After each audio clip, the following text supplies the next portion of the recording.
Hello everyone, আমি সৃঞ্জয় চলে এলাম আমার একটা নতুন ভিডিও নিয়ে। এবং এই ভিডিওটাতে বন্ধুরা একটা বিষয় নিয়ে কথা বলতে এসেছি। দেখো, আমি না খুব অবাক হই মাঝে মাঝে, কিছু ছেলে মেয়ে আছেন তারা বুঝতে পারেন না নাকি বুঝতে চান না, আমি এটা বুঝতে পারি না যে আহ, গান বাজনাটা পুরোটাই একটা ফিলিংসের ওপর নির্ভর করে, পুরোটাই একটা ফিলিংসের ওপর নির্ভর করে, সিচুয়েশনের ওপর নির্ভর করে। এবং সেই সিচুয়েশনে কীরকম গান প্রয়োজন সেইগুলো কিন্তু মানুষের বোঝা উচিত। আমি রিসেন্টলি বেশ কটা গ্রুপে দু একটা পোস্ট আমি দেখতে পাচ্ছি আফটার এই দ্বিধা গানটা, যেটা অডিও গান রিলিজ করেছে, আমি কিছুক্ষণ আগে যেটা রিভিউ করলাম, সেই গানটাকে নিয়ে দু একজন দেখি পোস্ট করছে যে এই গান সমালোচনার মুখে পড়তে চলেছে, এই গানটা ভালো, মানে ইন্ডিয়ান কম্পোজার, একদম আকাশ পাতাল পার্থক্য হতো যদি হতো। কি প্রোডাকশন হাউস গ্রাউন্ড লেভেলে হয়তো অনেক পয়সা খরচা করেছে, কিন্তু গানের দিক থেকে তারা সেই খরচা করেনি। একটা কিবোর্ড বাজিয়ে কি শুধু একটা গান হয়ে যায়? আচ্ছা, যারা এই কমেন্টগুলো করছো বা যারা এই পোস্টগুলো করছো এই গানটা রিলিজ করার পর, তোমাদের আইডিয়া আছে এই গানটাতে কী কী ইনস্ট্রুমেন্ট বেজেছে? শুধুমাত্র একটা গানে কী কী ইনস্ট্রুমেন্ট বেজেছে আমাকে প্লিজ কমেন্ট করে জানাও, যদি সত্যি আইডিয়া থেকে থাকে। আর যারা এইটা বলছো যে একটা কিবোর্ড বেজে একটা গান হয়েছে, তাহলে আমি বলবো হ্যাঁ সত্যি, আমি এটা নিয়ে মানে ডিসক্রেডিট দিচ্ছি না, সকলেই যে মিউজিশিয়ান হবে এর কোনো মানে নেই। আবারও বলছি, মিউজিকটা একটা ফিলিংসের ব্যাপার, এক একজনের কাছে এক এক রকমভাবে আসে। তো এখন বিষয় হচ্ছে, দেখো, এই প্রীতম হাসানি লাগে উড়াধুরা করেছেন এবং সেই গানটার কম্পোজিশনও তাঁরই করা। তখন মানুষ চূড়ান্ত লাফালাফি করে সেই গানটা শুনেছে। কি অবাক বিষয়, সেই প্রীতম হাসানি আর একটা কম্পোজিশন, যেটা শুনে মনে হচ্ছে যেন ইন্ডিয়ানরা যদি করতো, ইন্ডিয়ার কম্পোজিশন, কেন বাংলাদেশে কম্পোজিশন নেই? বাংলাদেশে কম্পোজার নেই, প্রীতম হাসান তো দুর্দান্ত কম্পোজার, এটা নিয়ে তো কোনো ডাউট নেই বস। তারই হাত দিয়ে বেরিয়েছে উড়াধুরা, তাই না? এটা খুব বোকা বোকা, মানে এই ধরনের কমেন্ট করে নিজেদেরকে, আমি জানি না এনারা যদি অরিজিনাল সাকিবিয়ান হয় না, তাহলে এই ধরনের মন্তব্য তুলে, এই ধরনের কমেন্ট করে, এই ধরনের পোস্ট করে মেগাস্টারকে অপমান করতো না। এটাকে বলে মেগাস্টারকে অপমান করা। যারা এইগুলো করছে, আমি সরি, আমি এটা বলতে বাধ্য হলাম, এগুলোকে বলা হয় ইচ্ছে করে একটা মানে প্রজেক্টকে কোনো না কোনোভাবে সেটাকে তার বিরুদ্ধে হেটফেট ছড়ানো, এছাড়া আর কিচ্ছু না। দুটো গানের দুটো মোটো, কোথায় লাগে লাগে উড়াধুরা, সেটা একটা অন্য সিচুয়েশানে অন্য একটা রকমের গান।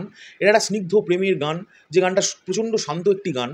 সেই গানটা কি কম্পোজিশনে খারাপটা কি আমার একটু বোঝান তো, যারা এইগুলো লিখছেন তারা আমাকে একটু প্লিজ কমেন্ট করে বোঝান যে আদপেও গান বাজনাটা আপনাদের কাছে কি, হাউ, মানে হোয়াট ইজ কম্পোজিশন।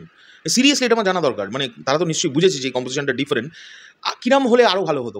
মানে কি, মানে নায়ক পাহাড়ের ওপরে লাফাচ্ছে, ধুম ধারাক্কা নাচছে, এটা রোম্যান্টিক গান, মানে রোম্যান্টিক একটা সুন্দর মিষ্টি প্রেমের গান, সেখানে কি ড্রামস বাজবে, ধাম ধাম ধাম ধাম করে কানের মাথা খাবে? মানে কি কি জন্য এই কমেন্টটা, মানে এই ধরনের লেখালেখি হলো? আমি দেখলাম বেশ কিছুজন, মানে বেশ দু একজন এটা নিয়ে লিখছে।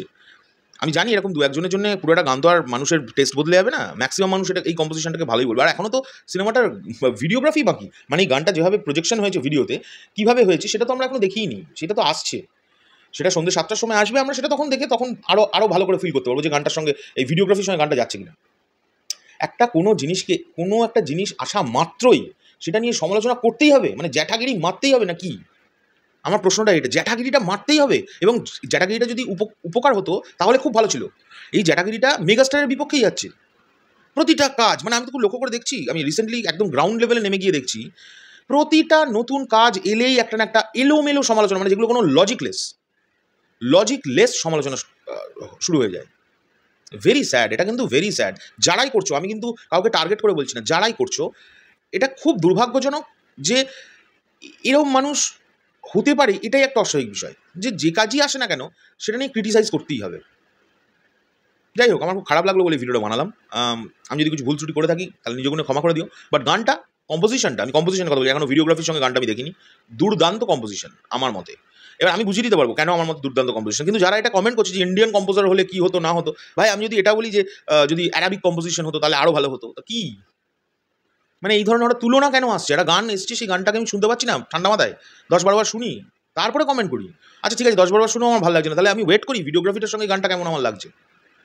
দুম করে গানটা আসার সঙ্গে সঙ্গেই আমাকে একটা মহান বোদ্ধা বোঝাতে হবে, তাই গ্রুপের মধ্যে গিয়ে ধাপা ধাপ 2-4টে পংক্তি লিখে দিই, এরম হলে ওটা ভালো হতো, মনে হচ্ছে নিজেরাই music director. Very sad, very sad, very sad. চলো এখনকার জন্য চললাম, এগুলো বন্ধ করো প্লিজ, এগুলো বন্ধ করো। এতে সম্মান তোমাদের বাড়ছে না, এতে আরও যাচ্ছে। আর যারা এই গ্রুপগুলোতে এই ধরনের স্ট্যাটাসকে অ্যাপ্রুভ করছো, তাদেরও বলছি প্লিজ এগুলো বন্ধ করো, এগুলোকে অ্যাকসেপ্ট করো না, এগুলো ভুল হচ্ছে। যে কোনো কাজের জন্য, আমি শুধু বরবাদের জন্যই বলছি না, যে কোনো এই ধরনের মন্তব্য বন্ধ করো প্লিজ। এখনকার জন্য চললাম, পরবর্তী ভিডিও নিয়ে খুব শীঘ্রই আসছি, টাটা।